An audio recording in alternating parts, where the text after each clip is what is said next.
Hello guys. तो इस episode में मैं आपके सामने संदेह कहानी का परिचय, उसका सार, कहानी का उद्देश्य और प्रमुख प्रमुख पात्रों का चरित्र चित्रण लेकर आया हूँ। सुनिए, सबसे पहले कहानी का परिचय और सार। इस कहानी में राम निहाल श्यामा नाम की एक महिला के यहाँ काम करता है। श्यामा विधवा है। राम निहाल उसे अपना शुभ चिंतक, मित्र और रक्षक मानता है। एक दिन ब्रजकिशोर के घर पर मोहन बाबू और मनोरमा नाम के दंपत्ति आते हैं तथा राम निहाल के साथ ब्रजकिशोर मोहन बाबू और मनोरमा को गंगा निहारने के लिए भेज देता है।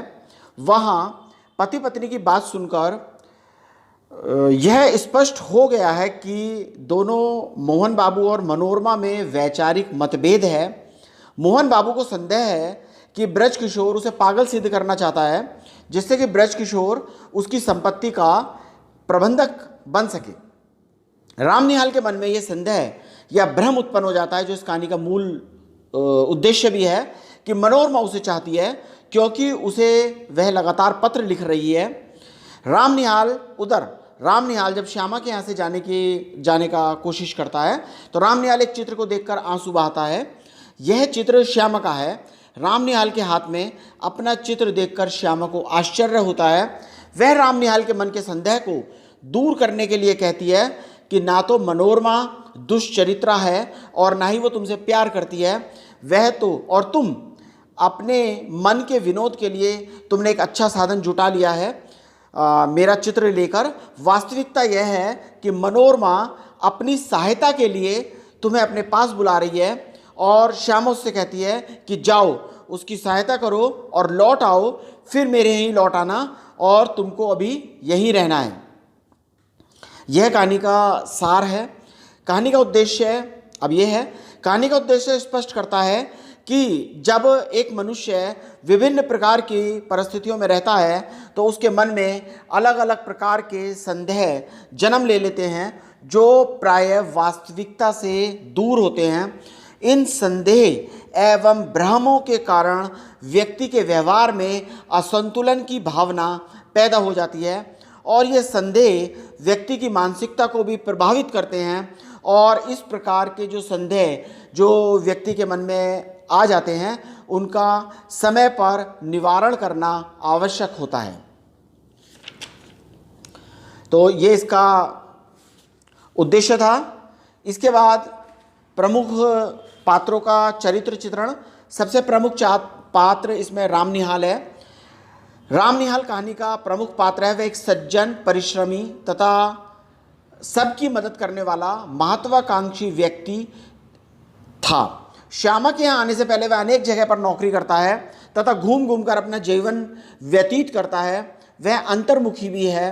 राम निहाल एक चित्र को लेकर आंसू बहाता है। जब श्यामा उसके हाथ से वह चित्र लेती है तो वह आश्चर्यचकित हो जाती है कि राम निहाल के हाथ में श्यामा का चित्र होता है।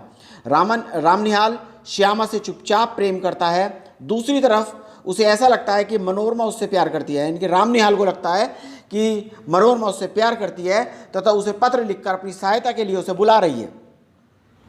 इस बात से पता चलता है कि वह अपनी जिंदगी में हमेशा दुविधा में ही रहता है।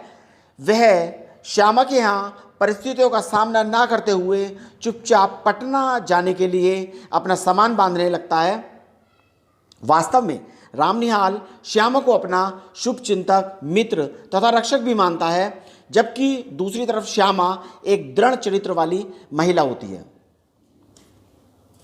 इसके बाद इसमें जो अगला चरित्र चित्रण है वो मोहन बाबू का है। मोहन बाबू मनोरमा के पति हैं। वे अत्यंत ही संवेदनशील व्यक्ति हैं। वे साहित्यिक प्रवृत्ति के भी हैं। जब उनसे गंगा में दीपदान का अर्थ स्पष्ट करने के लिए मनोरमा पूछती है तो वो कहते हैं कि ये जीवन के लघु दीपों को अनंत की धारा में बहा देने का संकेत है। वे अकपट प्यार के इच्छुक हैं। वो चाहते हैं कि मनोरमा उन्हें जी भर कर प्यार करे, लेकिन वो मानसिक रूप से बहुत कमज़ोर होते हैं। मोहन बाबू को अपने रिश्तेदार, जो उसके पास के रिश्तेदार हैं, ब्रजकिशोर और अपनी पत्नी मनोरमा पर संदेह होता है। ये भी इस कहानी के शीर्षक से मेल खाता है। उन्हें विश्वास हो गया था कि ब्रजकिशोर उनकी पत्नी के साथ मिलकर अदालत में उन्हें पागल सिद्ध करना चाहता है तथा उनकी संपत्ति का प्रबंधक बनना चाहता है, क्योंकि वो उनका निकटतम संबंधी है।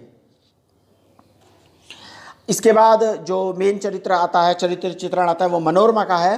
मनोरमा एक अत्यंत सुंदर महिला और मोहन बाबू की पत्नी है। वह ब्रजकिशोर जी के यहाँ रहने के लिए आते हैं। वैचारिक स्तर पर उसका अपने पति मोहन बाबू से मतभेद रहता है। उसे इस बात का आभास है कि ब्रजकिशोर उसके पति को पागल बनाकर उसकी सारी संपत्ति हड़पने की योजना बना रहा है। वह बुरे चरित्र वाली स्त्री नहीं है, लेकिन उसका पति यानी कि मोहन बाबू ये समझते हैं कि वो एक बुरे चरित्र वाली स्त्री है। वह चाहती है, यानी कि मनोरमा चाहती है कि उसके पति की मनोदशा ठीक हो जाए, वह उसे प्यार करने लगे। वह चाहती है कि उसके पति के मन में ब्रजकिशोर को लेकर भी जो संदेह है वह दूर हो जाए, और वो राम निहाल से भी सहायता चाहती है। जबकि राम निहाल जब मनोरमा का हाथ पकड़कर उसे बजरे पर चढ़ने में सहायता करता है, तो राम निहाल ऐसा सोचता है कि मनोरमा उससे प्यार करती है, लेकिन मनोरमा एक सीधी सादी स्त्री है, वह ऐसा नहीं सोचती। जब मोहन बाबू बजरे पर बैठ जाते हैं और मनोरमा को बजरे पर चढ़ने में डर लग रहा होता है, तब भी वो राम निहाल जी से अपने पति के लिए कहती है कि उसके पति को पागल बनाया जा रहा है और वो कुछ हैं भी, तनिक सावधान रहिएगा। दूसरी तरफ मनोरमा अपने पति से कहती है कि जो व्यर्थ के संदेह आपने अपने मन में पाल लिए हैं, आप उनको अपने मन से निकाल दीजिए। तो इस प्रकार हम देखते हैं कि मनोरमा बहुत समझदार स्त्री है। तो ये इसके मेन चरित्र चित्रण हैं। और बच्चों, अगर आपको किसी भी सब्जेक्ट में और किसी भी क्वेश्चन में कोई प्रॉब्लम हो तो आप मेरे को डायरेक्ट मैसेज कर सकते हैं, मेरे को मैसेज कर सकते हैं। ठीक है, ओके, थैंक यू।